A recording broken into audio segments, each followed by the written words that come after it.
আজকের খুতবাটি অত্যন্ত প্রয়োজনীয় একটা বিষয় নিয়ে, যা সকলেই জানে এবং সকলেই শুনে থাকে, আর জানিয়ে প্রায় সকল মুসলিমই অভিযোগ করে থাকে। আর তা হলো উম্মার মাঝে ঐক্য এবং আমাদের সকলের একতাবদ্ধ হয়ে অবিচ্ছিন্ন একটি ভ্রাতৃত্বের সম্পর্ক গড়ে তোলা। এটা এমন বিষয় যা আপনি প্রতিদিনই লঙ্ঘিত হতে দেখবেন। আর আমরা সকলেই জানি যে উম্মার মাঝে দুর্বলতা এসেছে ঐক্যের অভাব থেকেই। যদি আমরা একটা ঐক্যবদ্ধ শক্তি হতাম, এমনকি 4টি পরিবার ঐক্যবদ্ধ হলে, 4টি গোত্র ঐক্যবদ্ধ হলে, 4টি শহর ঐক্যবদ্ধ হলে, 4টি দেশ ঐক্যবদ্ধ হলে সেটা একটা শক্তিতে পরিণত হয়, তাহলে গোটা পৃথিবীর 20% মানুষ সম্পর্কে আপনি কি বলবেন? তো এটা এমন একটা দুর্বলতা যা সম্পর্কে আমরা সকলেই অবগত।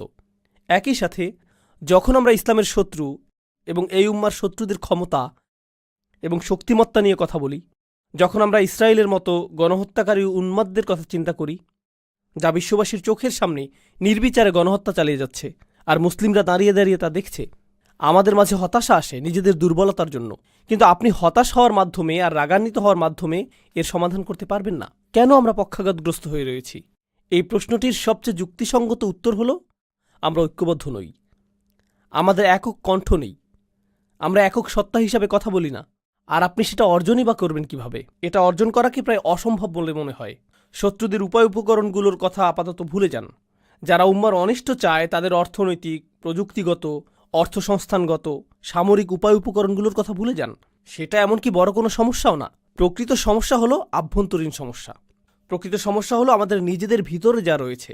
আমি উম্মার ঐক্য নিয়ে ভাষা কোনো বক্তব্য দিয়ে ক্ষান্ত হতে চাই না, কারণ আপনারা এরকম হাজার হাজার বক্তব্য শুনেছেন, আমিও শুনেছি।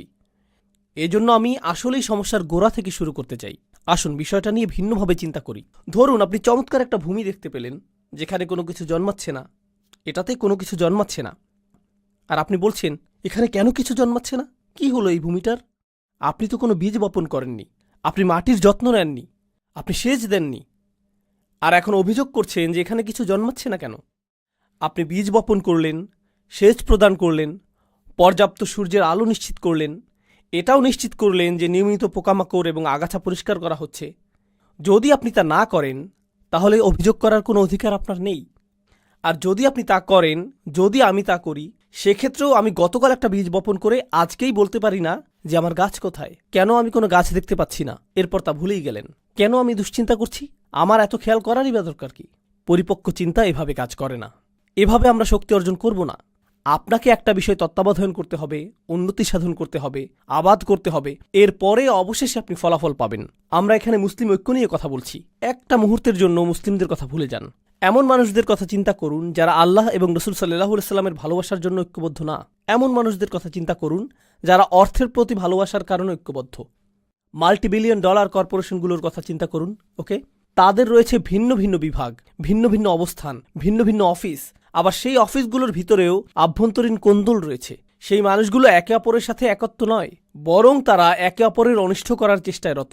তো এই কোম্পানিগুলো কি করে? তারা মাল্টিমিলিয়ন ডলার ব্যয় করে টিম বিল্ডিং, কোম্পানির সংহতি রক্ষার অনুশীলন, অফিস পার্টি এবং এই ধরনের সকল কার্যক্রম পরিচালনা করে, শুধুমাত্র কর্মচারীরা যাতে একে অপরের সাথে ঐক্যবদ্ধ থাকে, যাতে একে অপরের সাথে অন্তর্গত কোন্দলে না জড়ায় এবং একে অপরের সাথে একত্রতা অনুভব করে। কিন্তু এই পেশাজীবীদেরকে ঐক্যবদ্ধ করার পেছনের কারণটি কি?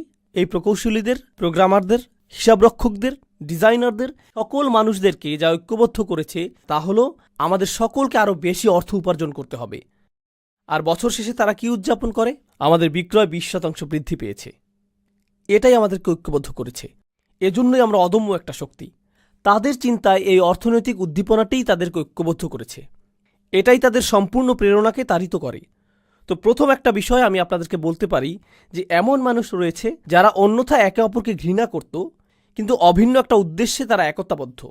আর কখনো কখনো সেই অভিন্ন উদ্দেশ্য তেমন গুরুত্বপূর্ণ নাও হতে পারে। এটা হতে পারে শুধু অর্থ অথবা শুধু খ্যাতি, হতে পারে দুইজন খেলোয়াড় যারা একে অপরকে ঘৃণা করে, কিন্তু তারা একই দলে থেকে এক হয়ে চ্যাম্পিয়নশিপের জন্য লড়াই করে। তারা একই দলে ঐক্যবদ্ধ থাকার অভিনয় করছে। সে বল পাস করা থেকে বিরত থাকবে না এজন্য যে অপর ব্যক্তিটিকে সে পছন্দ করছে না। আর যদি সে এটা করে তাহলে তার ক্যারিয়ার শেষ। তারাও দলবদ্ধ থাকার অভিনয় করে। কিন্তু এই সকল অবস্থায়, আমার দেওয়া উদাহরণগুলোতে এই সকল অবস্থায় একটা বিষয় উপস্থিত: আন্তরিকতার অভাব। আমি শুধু তোমার সাথে ঐক্যবদ্ধ কারণ আমাদেরকে এই খেলায় জিততে হবে। আমি শুধু তোমার সাথে ঐক্যবদ্ধ কারণ আমাদেরকে পণ্য বিক্রয় করতে হবে। এর বাইরে তুমি পাহাড় থেকে নিচে পড়ে যাও, আমার কিছু যায় আসে না। এর বাইরে আমি তোমার সাথে এক কক্ষেও থাকতে চাই না। তুমি যে যুক্তি প্রদান করো আমি সেগুলো সহ্যও করতে চাই না। বুঝতে পারছেন? এখানে বস্তুগত একটা উদ্দেশ্য রয়েছে যা মানুষকে ঐক্যবদ্ধ করেছে। এটা না হলে তারা পরোয়াই করতো না। যখন আপনি রাজনীতির কথা চিন্তা করেন, আপনি ডেমোক্রেটিক এবং রিপাবলিকান পার্টি নিয়ে চিন্তা করেন এবং প্রায় গুরুত্বহীন ইন্ডিপেন্ডেন্স পার্টি নিয়ে চিন্তা করেন, কিন্তু এই দলগুলো নিয়ে যখন চিন্তা করেন আপনি মনে করেন যে ডেমোক্রেটরা সকল ঐক্যবদ্ধ, রিপাবলিকানরা সকল ঐক্যবদ্ধ, কিন্তু একই দলের ভিতরের এই লোকগুলো একে অপরকে অপছন্দ করে। তারা বরং একে অপরকে ধ্বংস করতে ভালোবাসবে, যদিও তারা একই দলের অংশ। তাহসাবুহুম জামিআন ওয়া কুলুবুহুম শাত্তা। আল্লাহ বলছেন, তোমরা কি মনে করেছ তাদের হৃদয়গুলো একতাবদ্ধ? তাদের হৃদয়গুলো ছড়ানো ছিটানো। তো প্রশ্ন উঠছে, যখন আল্লাহ আমাদেরকে এক উম্মাহ হওয়ার আহ্বান জানাচ্ছেন যে আমাদেরকে এক উম্মাহ হতে হবে, সেক্ষেত্রে আমাদেরকে জানতে হবে যে সেই জিনিসটা কি যা আমাদেরকে ঐক্যবদ্ধ করেছে। ঠিক কোন জিনিসটি আমাদেরকে ঐক্যবদ্ধ করেছে? আর আমাদেরকে ঐক্যবদ্ধকারী প্রেরণাটা যদি আসলে সবচেয়ে শক্তিশালী প্রেরণা হয়, তাহলে সেই ঐক্যটি অত্যন্ত মজবুত হবে। কিন্তু ঐক্যবদ্ধকারী প্রেরণাটি যদি ক্ষীণ হয়, তাহলে ঐক্যটিও দুর্বল হবে। ঐক্যটি সেই জিনিসের মতোই দুর্বল হবে যা আমাদেরকে একত্রিত করেছে।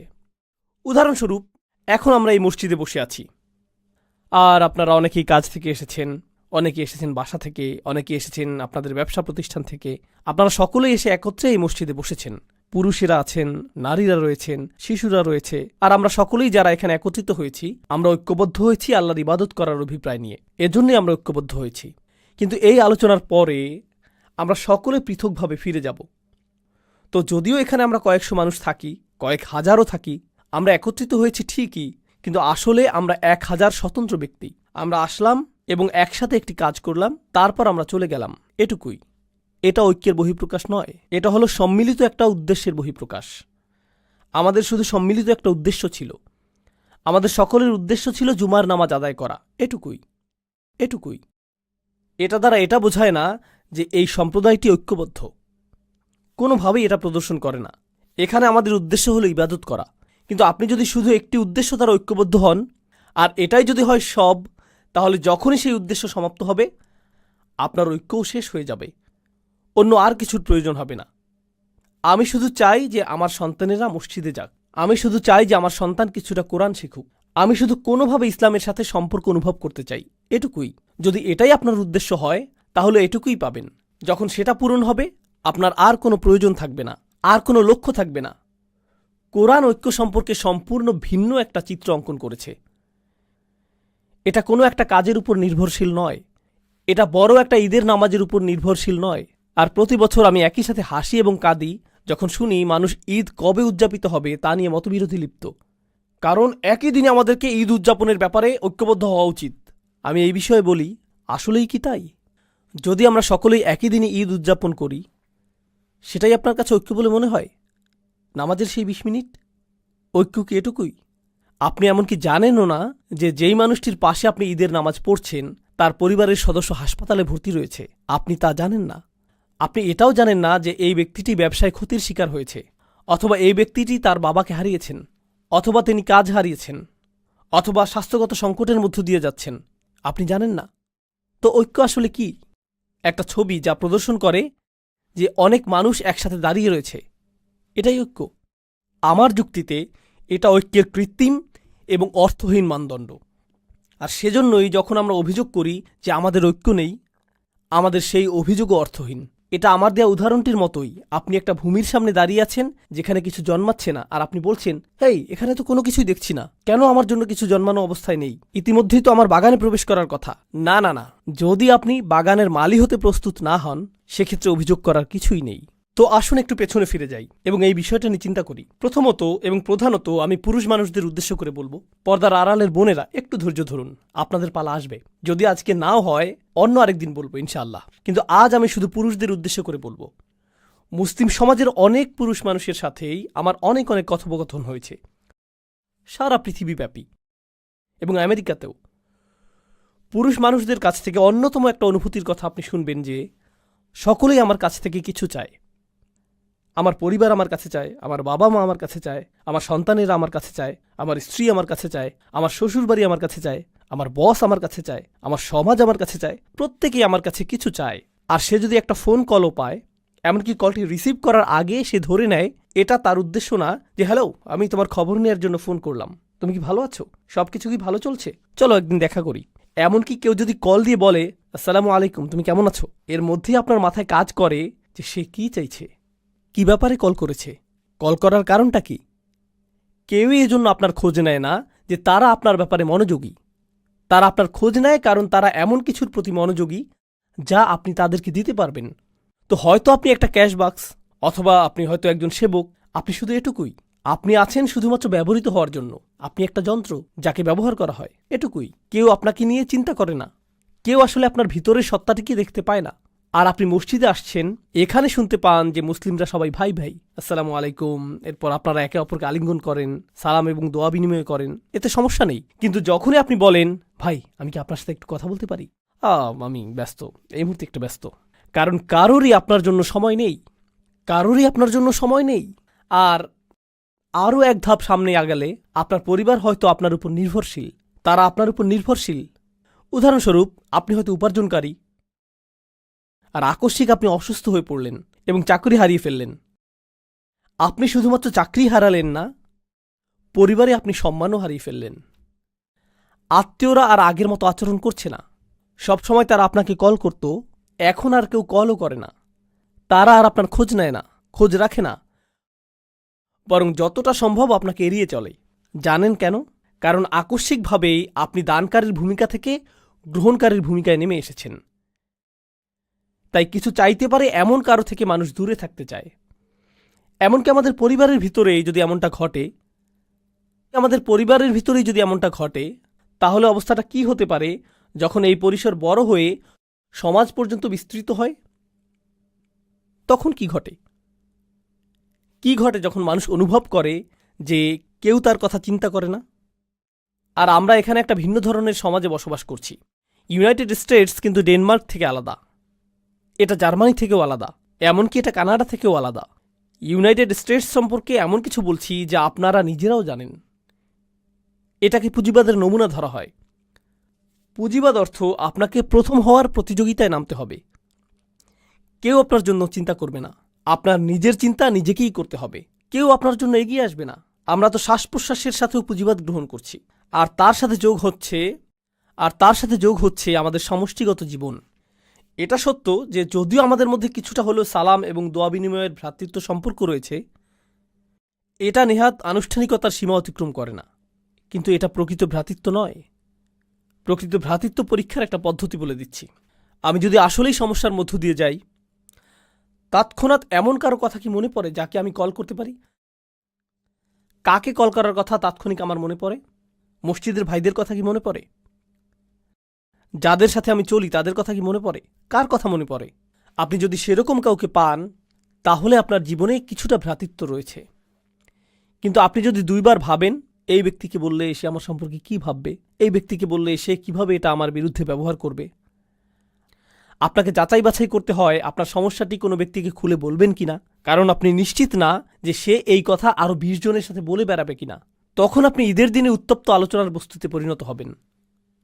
জানেন ওই ভাইটি আমাকে কি বলেছে, কি ঘটেছে তার সাথে? ও মাই গড! আপনি অন্য কারো উপভোগের গল্পে পরিণত হতে চান না, এই জন্য নিজের মুখ বন্ধ রাখেন। জানেন এর অর্থ কি? আপনার জীবনে ভ্রাতৃত্ব অনুপস্থিত। একজন ইমানদার অপর ইমানদারকে যে সতর প্রদান করার কথা, সেটা আপনার তা নেই। আসুন আরও এক ধাপ এগিয়ে যাই, সেই আয়াতটিতে যাওয়ার আগে যা আমি আসলেই আপনাদের সাথে শেয়ার করতে চাই। আরেক ধাপ এগিয়ে যাই।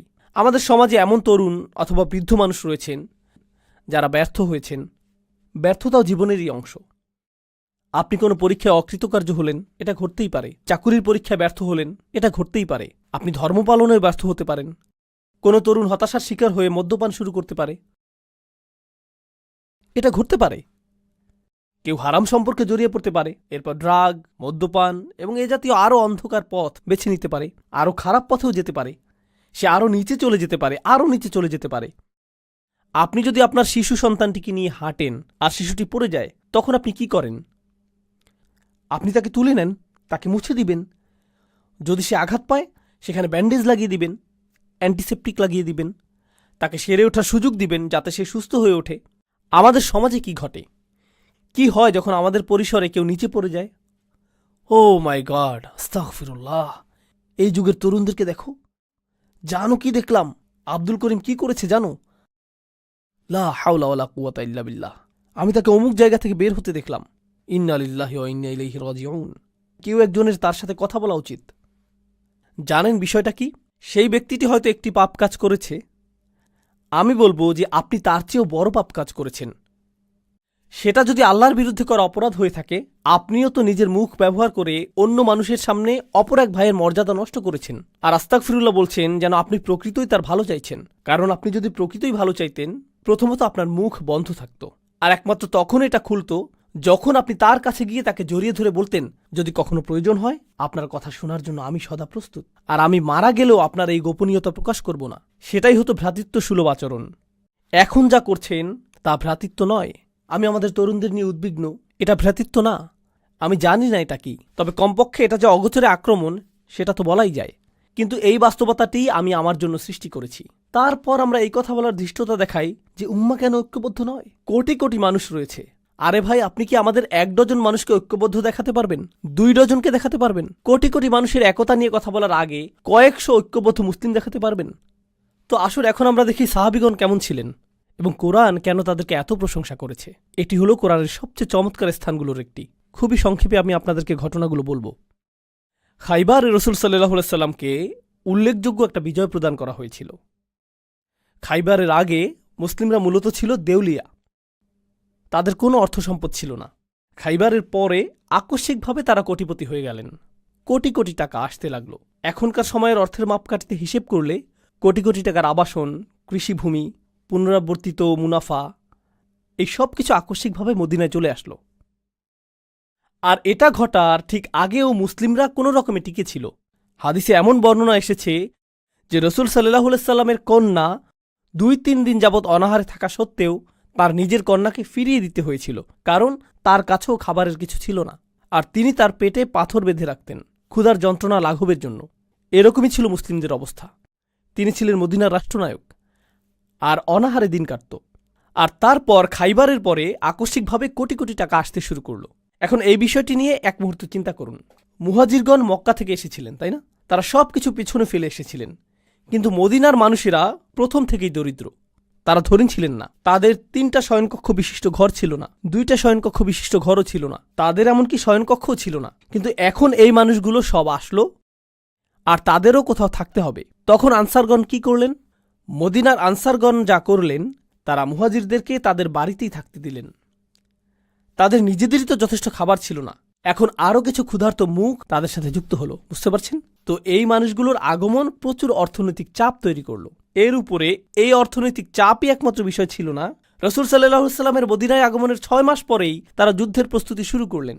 বদরের যুদ্ধ শুরু হবার উপক্রম হলো। আর আপনি যখন যুদ্ধের প্রস্তুতি গ্রহণ করেন, আপনাকে এটা জেনে রাখতে হবে যে যুদ্ধ ব্যয়বহুল। যুদ্ধের জন্য কে খরচ করবে? মুহাজিরদের কাছে তো কোনো অর্থ নেই, কারণ তারা সকল অর্থ পেছনে ফেলে এসেছেন। এখন এই সকল ব্যয় বহন কে করবে? আনসাররা। একে তো আনসাররা মুহাজিরদের ব্যয় বহন করছে, তার উপর এখন তারা আল্লাহর পথে যুদ্ধ করার জন্য বেশিরভাগ অর্থের যোগান দিচ্ছেন। তাদের অবস্থার প্রেক্ষিতে যে মুহূর্তেই তারা ইসলাম গ্রহণ করলেন, তাদের ব্যক্তিগত জীবন বলে আর কিছু রইল না। নিজেদের সেই ক্ষুদ্র ছোট পরিসরটাকেও তাদের অন্য কারোর সাথে ভাগ করে নিতে হলো। তারা নিজেদের খাবারটুকু একা খেতে পারলেন না। এখনকার সময়ে বলা হয়ে থাকে যে দেয়াল নির্মাণের মাধ্যমে অভিবাসী সমস্যার সমাধান করা হবে। তারা কিন্তু সেখানে বসবাস করছেন। বইয়ের পাতা এটা পড়া সহজ যে আনসারগণ মুহাজিরদের সহায়তা করেছিলেন। যদি কেউ আপনার ঘরে এসে পড়ে, আপনার সাথে 6 মাস অবস্থান করে, আপনার চাচাতো ভাই, আপনার ভাই 2 দিনের জন্য আসলো, 2টি দিনই নির্ধারিত। তুমি ঈদ করতে এসেছো, ঈদ শেষ, সামনের ঈদে দেখা হবে, সামনের ঈদে আমি বরং তোমার ঘরে আসব। কেউ আপনার ঘরে 6 মাস, 1 বছর অথবা অনির্দিষ্টকালের জন্য অবস্থানের সিদ্ধান্ত নিল। এক পর্যায়ে আপনি বিরক্ত হয়ে যাবেন, একসময় টানাপোড়েন শুরু হয়ে যাবে। ঠিক আছে, আপনি আমার ইসলামী ভাই, কিন্তু আপনি কি এখানে বসা থেকে বিরত থাকবেন? এটা আমার বসার স্থান। আপনি আমার ইসলামী ভাই, কিন্তু আমার যেই এক টুকরো চিকেন ছিল তাই আপনি খেয়ে নিলেন। এই কমলাটি কে নিয়েছে? এটা কে করেছে? কে সবকিছু এলোমেলো করে রেখেছে? ও আল্লাহ! এরকম শুরু হয়ে যাবে। তারা তো মানুষই, তারা তো মানুষ। এর উপরে তারা আবার একটি যুদ্ধের সম্মুখীন হলেন। আর বেশিরভাগ শহীদ বদর এবং উহুদে, বেশিরভাগ মানুষ যারা হত্যার শিকার হয়েছিলেন তারা ছিলেন আনসার, তারা ছিলেন মদিনার অধিবাসী। তো আমরা ব্যয় করছি, আমরা গৃহের অংশ ছেড়ে দিচ্ছি, আবার আমরা হত্যারও শিকার হচ্ছি। এই সব কিছু ঘটতে থাকলো, আর তারা দিয়েই গেলেন, দিয়েই গেলেন, দিয়েই গেলেন এবং দিয়েই গেলেন। সবশেষে কোটি কোটি টাকা আসতে লাগলো। খাইবারের যুদ্ধের পর তারা কোটিপতি হয়ে গেলেন। আমি যদি আনসারি হতাম, আমি তা না, আমি এখানে আমার কল্পনাকে ব্যবহার করছি, যদি আমি আনসারদের একজন হতাম, আমি বলতাম কুছ তো বাপাস মিলে, কিছুটা হলেও তো ফেরত পাবো। আমি ঘোষণার জন্য অপেক্ষা করছি, কারণ আমি অর্থ ব্যয় করেছি, নিজের বাসস্থানের অংশ দান করেছি, কিছুটা তো ফেরত পাবো, যেহেতু গনিমতের এই সম্পদ আমরা লাভ করেছি।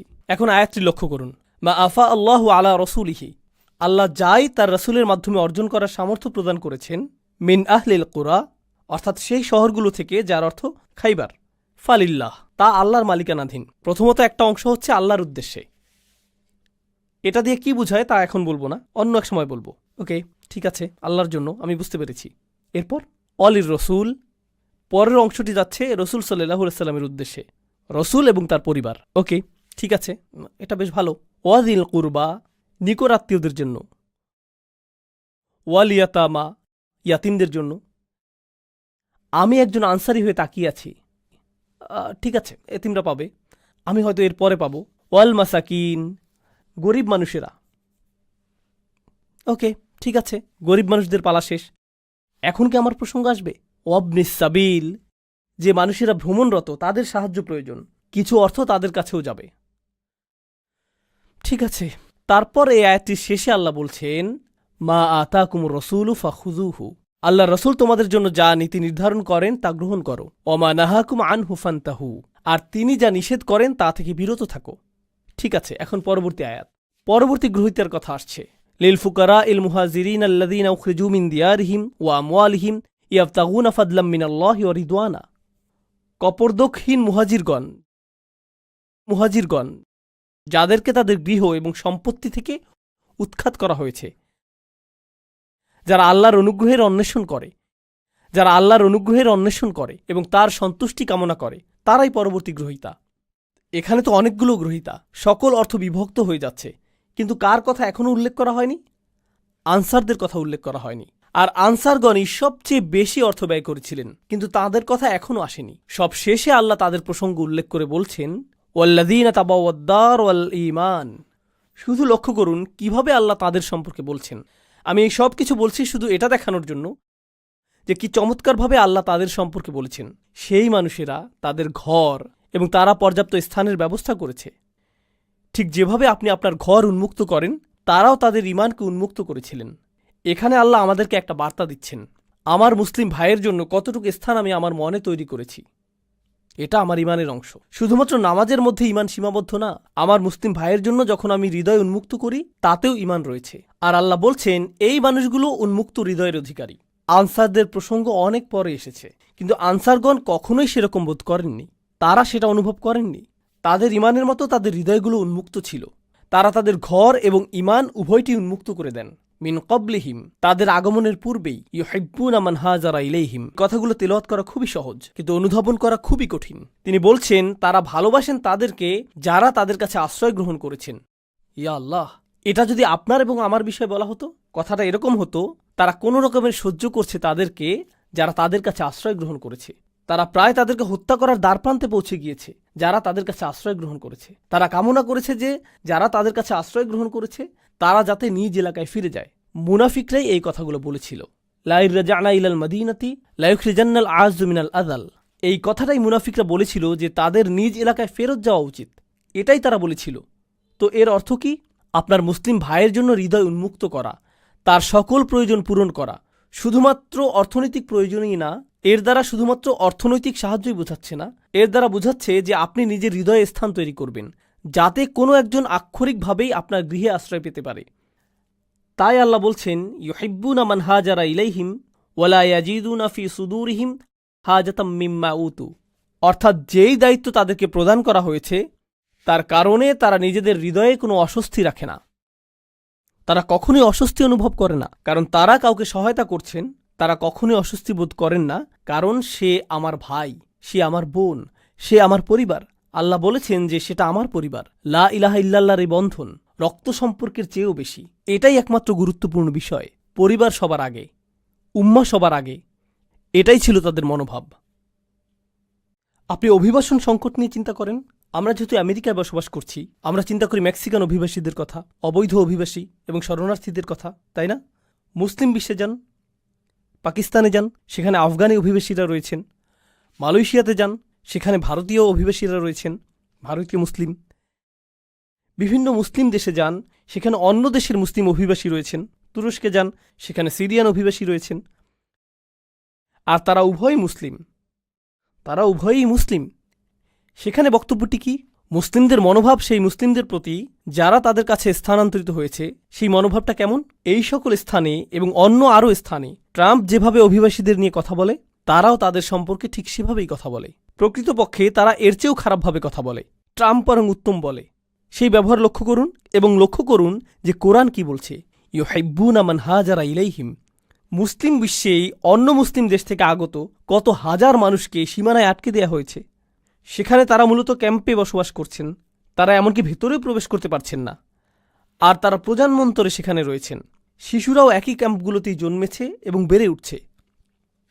ওয়ালা ইয়াজিদুনা ফি সুদুরিহিম হাজাতাম মিম্মা উতু ওয়া ইউসিরুনা আলা আনফুসিহিম ওয়ালাউ কানা বিহিম খাসাসা।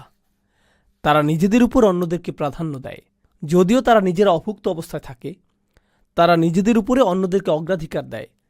তারা অন্যদের জন্য নিজেদের প্রয়োজনকে তুচ্ছ করে দেখেন, যদিও তারা অনাহারে থাকেন। এটা বেশ উঁচু মানদণ্ড। আল্লাহ বর্ণনা দিচ্ছেন যে পরিমাণ অর্থ এসেছে তা নির্ধারিত আল্লাহর জন্য, রাসূলের জন্য, দরিদ্র কপরদক্ষিণ মানুষদের জন্য, মুহাজিরদের জন্য। আর তারপর তিনি আনসারদের কথা অসাধারণভাবে বর্ণনা করলেন। এত দীর্ঘ আয়াত উৎসর্গকৃত হয়েছে শুধুমাত্র আনসারদের জন্য আর তাদের কৃতকর্মের জন্য।